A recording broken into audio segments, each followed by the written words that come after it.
근데 이어서 리스크5 아키텍처에서 정의된 어셈블리 명령어의 기본 포맷에 대해서 설명을 드리도록 하겠습니다. 여러분이 만약에 리스크5 아키텍처 이외에 뭐 ARM 아키텍처라든가 혹은 인텔의 X86 아키텍처에서 정의된 어셈블리 명령어에 조금이라도 익숙하신다면 아마도 어셈블리 명령어의 기본 포맷은 크게 아키텍처 간에 다르지 않다라는 사실을 아마 아시게 될 겁니다. 리스크5 아키텍처에서 정의된 어셈블리 명령어의 기본 포맷은 기본적인 포맷은 다른 CPU 아키텍처와 비교했을 때 뭐 크게 다르지 않습니다. 여기 보시는 바와 같이 RD, RS1, RS2와 같이 이 목적 레지스터, 그러니까 어셈블리 명령어를 실행했을 때 결과가 저장이 되는 레지스터를 뭐 데스티네이션 레지스터라고 보통 부르거든요. 데스티네이션 레지스터라고 부르고 이와 같은 RS, RS1, RS2 같은 경우는 보통 오퍼랜드라고 표기합니다. 그러니까 이 어셈블리 명령어를 실행하는 인풋이 되는 그 대상인 것이죠. 근데 표기 방식을 약간 다르게 가져갑니다. 아까 리스크5 아키텍처에서는 그 목적 레지스터를 이렇게 표기하고요. 그리고 첫 번째, 두 번째 오퍼랜드를 이렇게 표기합니다. 자, 어셈블리 명령어의 기본 포맷은 가장 왼쪽에 OP 코드가 이렇게 존재하고요. 그리고 OP 코드 가장 오른쪽에 RD라고 되어 있는 부분 있죠. RD를 보통 목적 레지스터, 데스티네이션 레지스터라고 합니다. 그리고 여기 보이는 RS1, RS2 같은 경우는 OP 코드를 실행하는 그 인풋이 되는 대상이 되는 그 인풋이라고 보시면 됩니다. 명령어의 오퍼랜드 인풋이라고 보시면 되는데요. RS1은 이제 오퍼랜드 첫 번째 오퍼랜드이고요. RS2는 두 번째 오퍼랜드입니다. 이 두 레지스터가 담고 있는 값을 OP 코드에 그러니까 OP 코드가 제공하는 그 기능에 맞게 실행한 다음에 그 결과를 데스티네이션 레지스터에 저장하는 그런 동작을 수행하게 됩니다.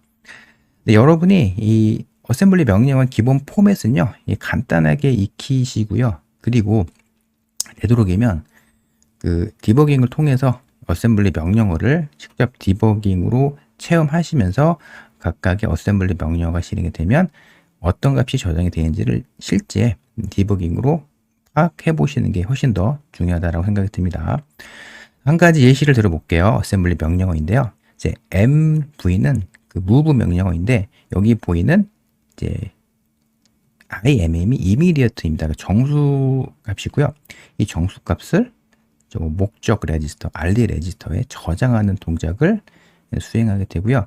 이와 같은 명령어는 오른쪽과 같이 나타낼 수가 있습니다. 그러니까 그 상수 값을 여기 지정된 그 목적 레지스터에 저장하는 그런 동작을 수행을 하게 됩니다. 여러분이 그 C 프로그래밍으로 함수에서 그 로컬 변수를 설정하시잖아요. 로컬 변수를 특정 상수 값을 설정하게 되면은 해당 코드를 컴파일러가 컴파일하게 되면 그 로컬 변수를 설정하는 코드는 MV 명령어를 사용해서 그 로컬 변수에 해당되는 레지스터에 값을 이동하게 시키게 됩니다. 리스크5 아키텍처에서 정의된 어셈블리 명령어의 그 포맷 중에 여러분이 반드시 꼭 익혀야 될 포맷이 또 있는데요. 그게 바로 R타입과 I타입입니다. R타입은요, 보시는 바와 같이 오퍼랜드, 두 번째 오퍼랜드가 레지스터입니다. 그러니까 R타입은 이와 같은 이제 그 두 번째 오퍼랜드가 레지스터로 지정이 되는데 I타입 같은 경우는 두 번째 오퍼랜드가 상수 값으로 지정이 됩니다. 이 포맷이 리스크5 아키텍처의 그 어셈블리 명령어를 이제 설명할 때 가장 많이 언급이 되는데요. R타입과 I타입의 차이점에 대해서 설명을 또 예제 코드를 설명하면서 설명드리도록 하겠습니다. 보시는 바와 같이 여기 보이는 명령어 있죠. add라는 명령어가 있는데요. 리스크5 아키텍처에서 add라는 명령어는 레지스터 간에 덧셈을 수행하는 그 명령어입니다. 자, 근데 이 전미사로 add, 이 명령어 전미사에 i가 붙을 수가 있거든요. 그러니까 add, 그러니까 덧셈 연산을 수행하는 어셈블리 명령어인데 이 전미사로 i가 이렇게 추가가 될 수 있는데요. 그러니까 add라는 명령어에 전미사에 i가 추가가 되는데 이와 같은 타입을 add 명령어의 i 타입이라고 하고요. 그리고 i가 붙지 않는 일반적인 이와 같은 명령어를 r 타입이라고 이렇게 표기합니다. 그러니까 여러분이 ARM 아키텍처 기준으로 봤을 때 뭐 명령어는 사실 R 타입, I 타입 이런 그러니까 타입에 대한 구분이 ARM 아키텍처에서는 없죠. 근데 리스크5에서는 아키텍처에서는 이 명령어에 R 타입과 I 타입이 있는데 R 타입은 굳이 전미사에 R이 붙진 않고요. I 타입은 이렇게 I가 붙습니다. 이 I 타입과 R 타입의 차이가 무엇이냐면 두 번째 오퍼랜드 있죠? 두 번째 오퍼랜드의 상수값이 이렇게 지정이 되게 됩니다. 그러니까 위에 있는 명령어는 보시는 바와 같이 이 명령어를 예시를 들어볼게요.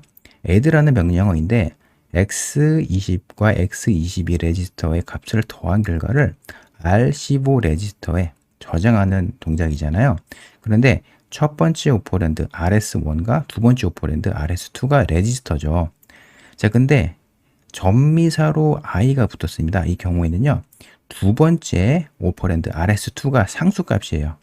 상수값이고요. 이럴 때는 어셈블리 명령어, add라는 명령어 전미사에 i가 붙습니다. 그러니까 이게 차이점이라고 볼 수 있겠어요. 그렇기 때문에 여러분이 그 add라는 명령어를 실제 분석하실 때 전미사로 i가 확인이 되면은 같은 동작을 수행을 하지만 두 번째 오퍼랜드가 상수값이구나 라는 사실을 여러분이 파악하시면서 어셈블리 명령어를 분석하셨으면 좋겠습니다. 리스크5 아키텍처에서는 기본적인 어셈블리 명령어의 타입이 이 밖에도 여러 개의 타입이 있는데 기본적으로 어셈블리 명령어의 기본 포맷은 R 타입과 I 타입으로 구분을 할 수 있고, 그리고 I 타입 같은 경우는 OP 코드에 I가 붙는다 라는 사실 여러분이 먼저 잘 파악하셨으면 좋겠습니다. 자, 여기까지 리스크5 아키텍처에서 정의된 어셈블리 명령어의 기본적인 포맷에 대해서 여러분께 설명을 드렸습니다.